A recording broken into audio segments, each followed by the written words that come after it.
आपल्या हिंदू धर्मात हरतालिका तृतीयेचे विशेष महत्व आहे। दरवर्षी भाद्रपद शुक्ल तृतीयेला हरतालिका तृतीया व्रत पाळले जाते। या व्रताच्या पूजेमध्ये महिला वाळू किंवा मातीच्या मदतीने भगवान शिव आणि माता पार्वतीची मूर्ती बनवतात आणि त्यांची पूजा करतात। तसेच वैवाहिक जीवन आणि संततीसाठी प्रार्थना करतात। तसेच या व्रतामुळे वैवाहिक जीवनात प्रेम टिकून राहते।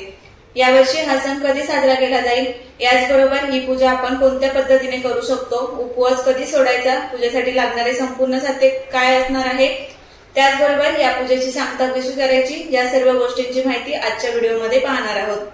तर नमस्कार, मी ऋतुजा। माझ्या नवीन व्हिडिओमध्ये तुमचे मी स्वागत करते। तर यावर्षी हरतालिका तृतीया 25 ऑगस्ट रोजी दुपारी 12:24 सुरू होणार आहे आणि 26 ऑगस्ट रोजी दुपारी 1:54 संपणार आहे। अशा प्रकारे उदय तिथीनुसार 26 ऑगस्ट रोजी हरतालिका तृतीया व्रत पाळले जाईल। या दिवशी विवाहित महिला आपल्या पतीच्या दीर्घायुष्यासाठी हे व्रत पाळतात आणि अविवाहित मुली इच्छित वराच्या प्राप्तीसाठी हे व्रत पाळतात। हरतालिका हा शब्द हरत आणि आलिका यापासून बनलेला आहे। यामध्ये हरत म्हणजे अपहरण आणि आलिका म्हणजे मित्र। हरतालिकेच्या कथेनुसार पर्वतराज हिमालयाला त्यांची कन्या पार्वतीचे लग्न भगवान विष्णूंशी करायचे होते, परंतु माता पार्वती या लग्नाच्या विरोधात होत्या, कारण त्यांनी भगवान भोलेनाथांना त्यांचे पती म्हणून स्वीकारले होते। अशा परिस्थितीत माता पार्वतीच्या मैत्रिणींनी देवीला घेऊन जंगलात लपवले, जिथे देवीने शिवलिंग बनवले आणि शिवाला पती म्हणून मिळवण्यासाठी कठोर तपस्या केली। व्रतामध्ये गौरी शंकर यांची मूर्ती बनवली जाते। व्रताच्या दिवशी ब्रह्म मुहूर्तावर उठून स्नान करून स्वच्छ कपडे घालावेत। यानंतर उपवासाची प्रतिज्ञा घेण्यासाठी उमा महेश्वर सहयुज्या सिद्धाय हरतालिके व्रतामध्ये करिश या मंत्र हा जप करायचा आहे। घरातील पूजास्थळ स्वच्छ केल्यानंतर आपण पूजेला सुरुवात करणार आहोत। तर इथे पूजेसाठी काय काय साहित्य लागणार आहे ते आपण जाणून घेऊया। पूजेसाठी आपण इथे हरतालिकेच्या 2 मूर्ती घ्यायच्या आहेत, एक माता पार्वती आणि एक त्यांच्या सखीची। स्वच्छ केलेल्या जागेवर एका जागी चौरंग ठेवावे। रांगोळी काढून व केळीच्या खांबांनी चारही बाजूंनी सुशोभित केलेल्या चौरंगावर वाळू आणून पार्वती आणि सखीसह शिवलिंग स्थापित करावे। उजव्या बाजूस तांदळाच्या एका ढिगावरील सुपारीवर किंवा नारळावर गणपती मांडावा।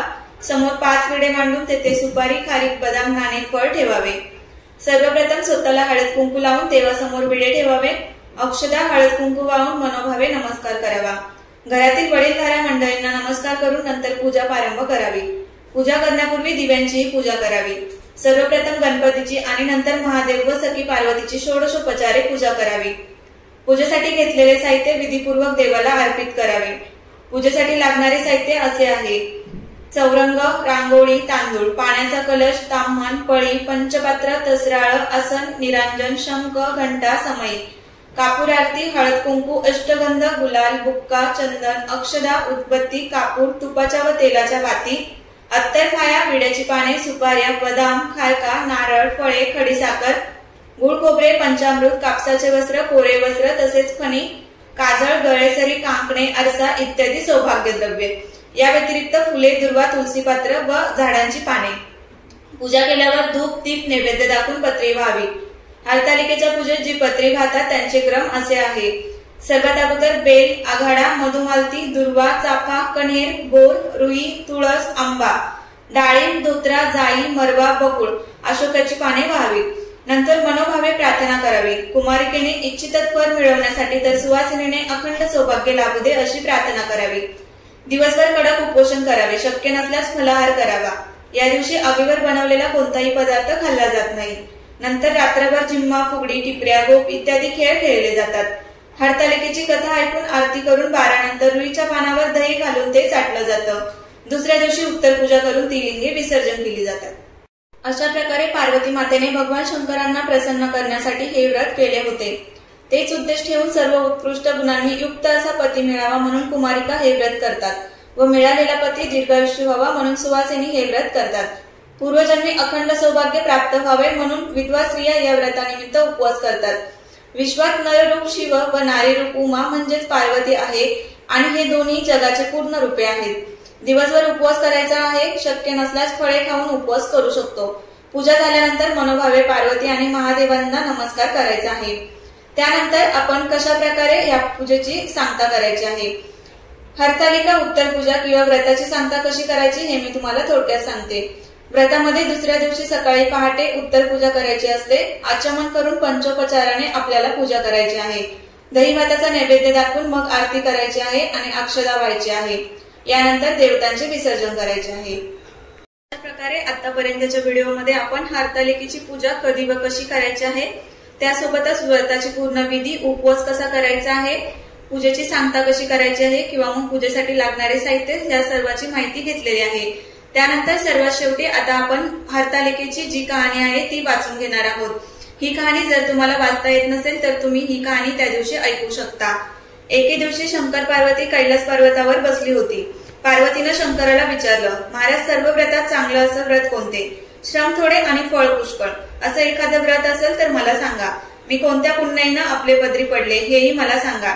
तेव्हा शंकर म्हणाले, जसा नक्षत्रात चंद्र श्रेष्ठ, ग्रहात सूर्य श्रेष्ठ, 4 वर्णात ब्राह्मण श्रेष्ठ, देवात विष्णू श्रेष्ठ, नद्यांमध्ये गंगा श्रेष्ठ, त्याचप्रमाणे हरतालिका हे व्रत सर्वश्रेष्ठ आहे।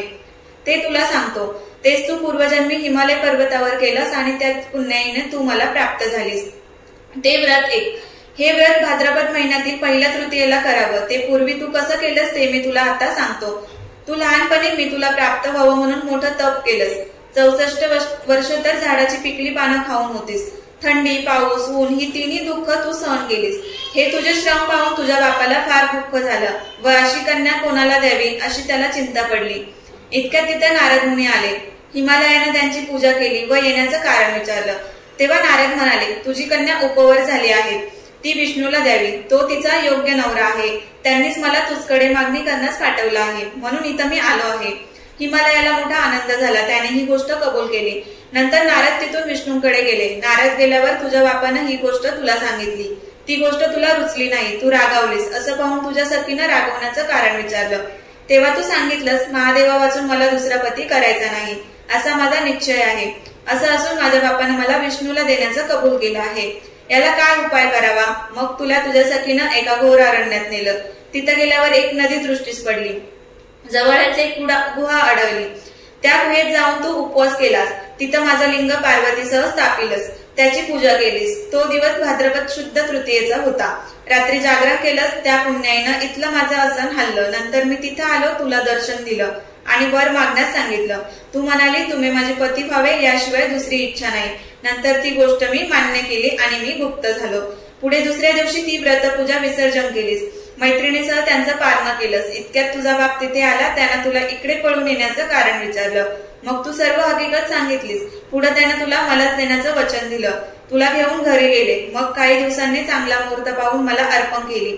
अशी या व्रतानं तुझी इच्छा पूर्ण झाली। याला हरतालिका व्रत असं म्हणतात। तर अशा प्रकारे ह्या संपूर्ण व्हिडिओमध्ये हरतालिकेचे पूजा विधी आणि हरतालिकेची संपूर्ण माहिती अगदी सोप्या पद्धतीने मी तुम्हाला सांगितलेली आहे। जर हा व्हिडिओ तुम्हाला आवडला असेल तर तुमच्या मित्रमैत्रिणींना नक्की शेअर करा। व्हिडिओ शेवटपर्यंत पाहिल्याबद्दल तुमच्या सर्वांचे मनापासून धन्यवाद।